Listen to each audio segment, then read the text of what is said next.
welcome to English Stories. Thank you for stopping by.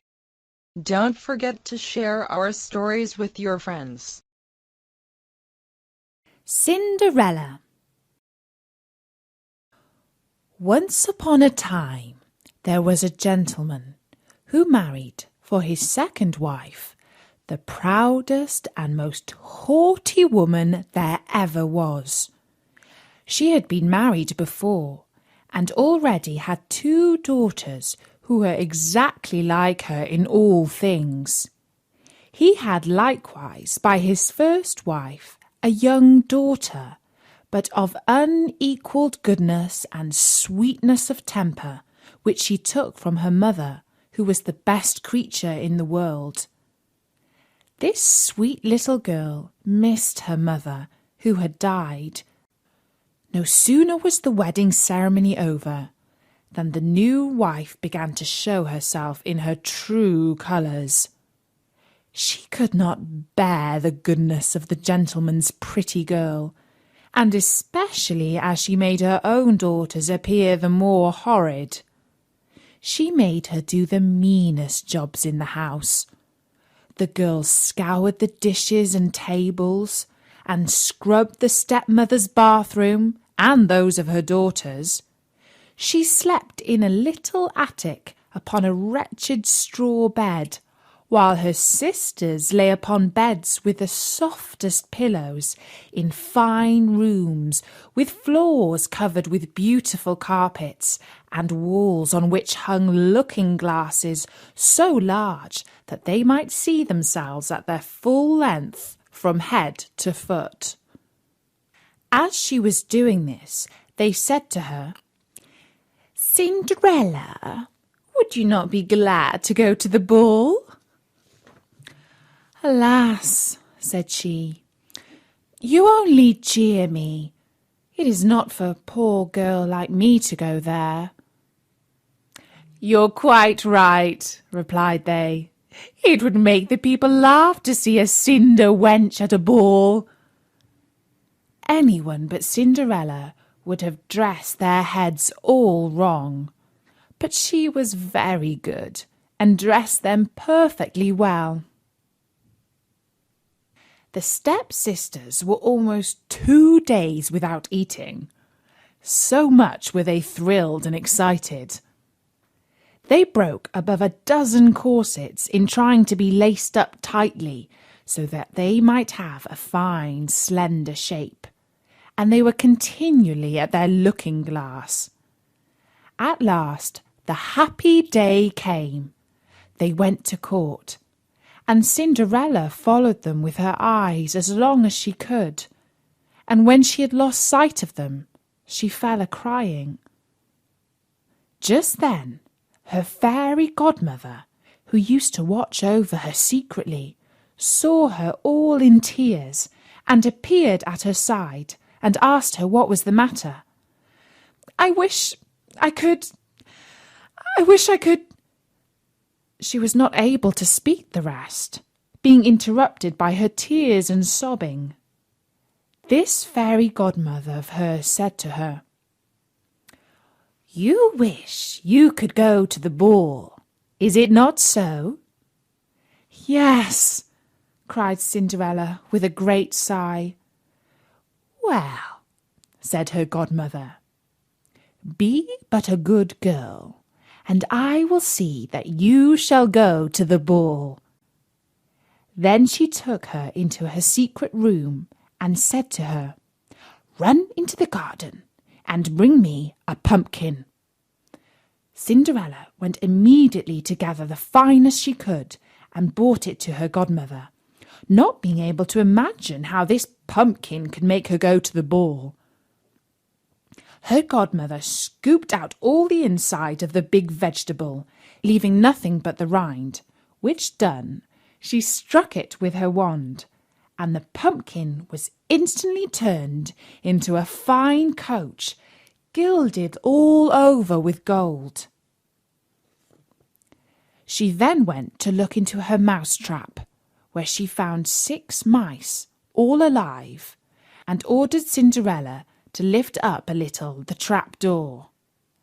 As each mouse went out, she gave it a little tap with her wand, and the mouse was that moment turned into a fine horse, which altogether made a very fine set of 6 horses of a beautiful mouse-coloured dapple grey. But they still needed a coachman. "I will go and see," says Cinderella, "if there is a rat in the rat trap. We may make a coachman of him." "You're a smart one," replied her godmother. "Go and look." Cinderella brought the trap to her, and in it there were 3 huge rats. The fairy made choice of one of the 3 which had the largest beard, and having touched him with her wand, he was turned into a fat, jolly coachman, who had the smartest whiskers eyes ever beheld. After that she said to her, "Go again into the garden, and you will find 6 lizards behind the watering pot. Bring them to me." She had no sooner done so, but her godmother turned them into 6 footmen, who skipped up immediately behind the coach, with their uniforms all bedaubed with gold and silver, and clung as close behind each other as if they had done nothing else their whole lives. The fairy then said to Cinderella, "Well, you have here transport fit to take you to the ball. Are you not pleased with it?" "Oh, yes," cried she, "but must I go there as I am in these nasty rags?" Her godmother only just touched her with her wand, and at the same instant her clothes were turned into a cloth of gold and silver, all beset with jewels.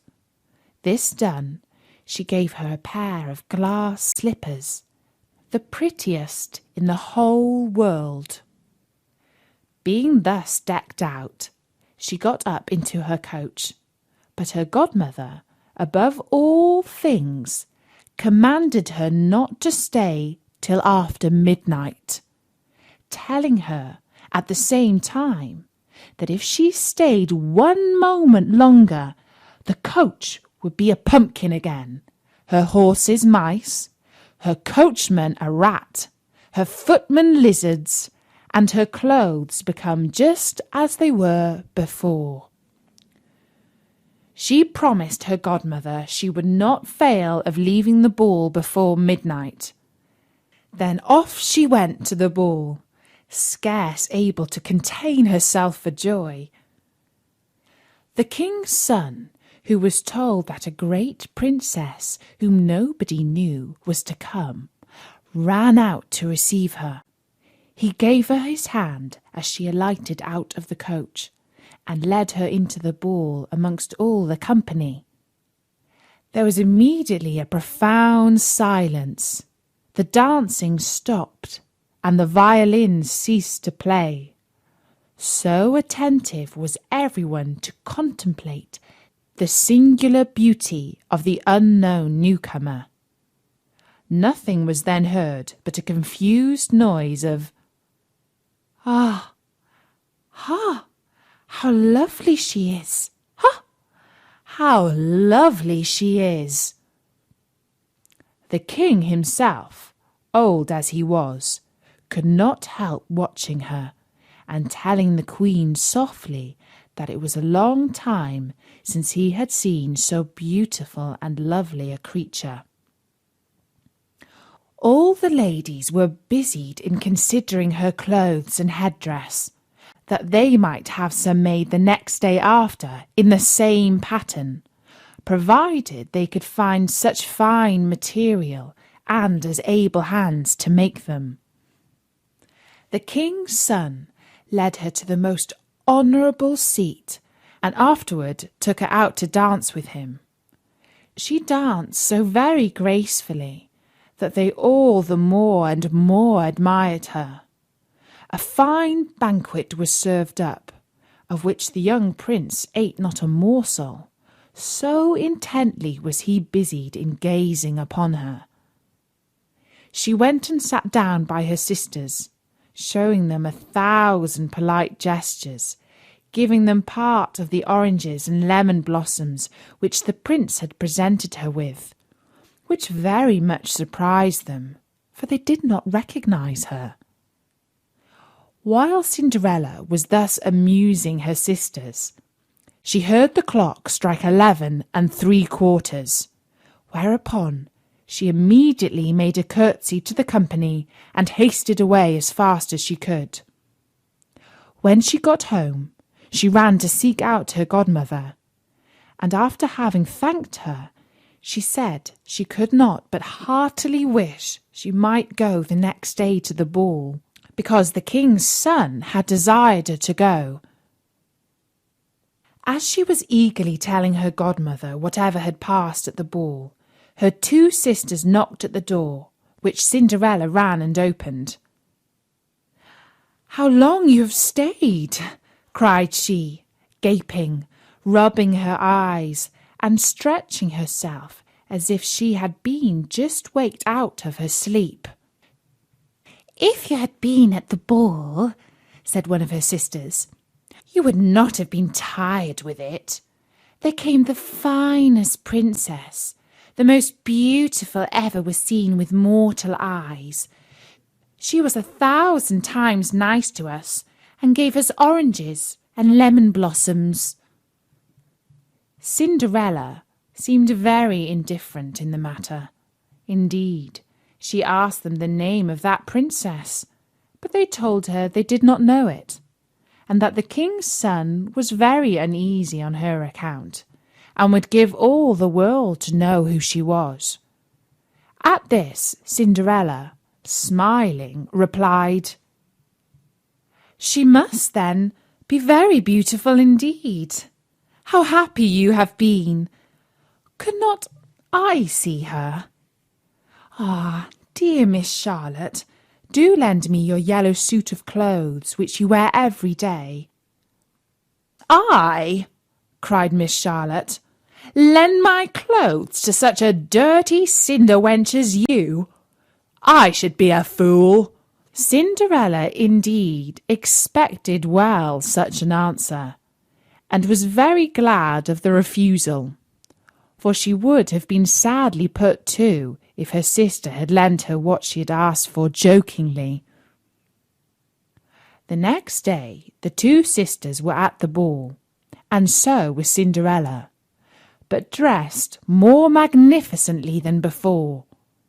The king's son was always by her, and never ceased his compliments and kind speeches to her, to whom all this was so far from being tiresome, that she quite forgot what her godmother had recommended to her, so that she, at last, counted the clock striking 12, when she thought it to be no more than 11. She then rose up and fled, as nimble as a deer. The prince followed, but could not overtake her. She left behind one of her glass slippers, which the prince took up most carefully. She got home, but quite out of breath, and in her nasty old clothes, having nothing left of all her finery but one of the little slippers, fellow to that she had dropped. The guards at the palace gate were asked if they had not seen a princess go out. They replied that they had seen nobody go out but a young girl, very meanly dressed, and who had more the air of a poor country wench than a gentlewoman. When the 2 sisters returned from the ball, Cinderella asked them if they had been well entertained, and if the fine lady had been there. They told her yes, but that she hurried away immediately when it struck 12, and with so much haste that she dropped one of her little glass slippers, the prettiest in the world, which the king's son had taken up, and that most certainly he was very much in love with the beautiful person who owned the glass slipper. What they said was very true, for a few days after, the king's son commanded it to be proclaimed, by sound of trumpet, that he would marry the young woman whose foot would perfectly fit the slipper. He sent out his most trusted advisers from the palace, who began to try it upon the princesses, then the duchesses, and all the court, but in vain. It was brought to the two sisters, who each did all that she possibly could to thrust her foot into the slipper, but neither sister could manage to do so. Cinderella, who saw all this and knew her slipper, said to them, laughing, "Let me see if it will not fit me." Her sisters burst out laughing and began to tease her. The gentleman who was sent to try the slipper looked earnestly at Cinderella, and finding her very handsome, said it was only right that she should try, and that he had orders to let every girl try. He asked Cinderella to sit down, and putting the slipper to her foot, he found it went on very easily, and fitted her as if it had been made of wax. The astonishment her two sisters were in was excessively great, but still abundantly greater when Cinderella pulled out of her pocket the other slipper and put it on her foot. Thereupon in came her godmother, who, having touched with her wand Cinderella's clothes, made them richer and more magnificent than any of those she had seen before. And now her two sisters found her to be that fine, beautiful lady whom they had seen at the ball. They threw themselves at her feet to beg for pardon for all the ill treatment they had dished out to her. Cinderella took them up, and as she embraced them cried that she forgave them with all her heart, and desired them always to love her. She was brought by carriage to the young prince, dressed as she was. He thought her more charming than ever, and a few days after married her. Cinderella was brought by carriage to the young prince, dressed as she was. He thought her more charming than ever, and a few days after married her. Cinderella, who was no less good than beautiful, gave her two sisters rooms in the palace, and that very same day matched them with two great lords of the court.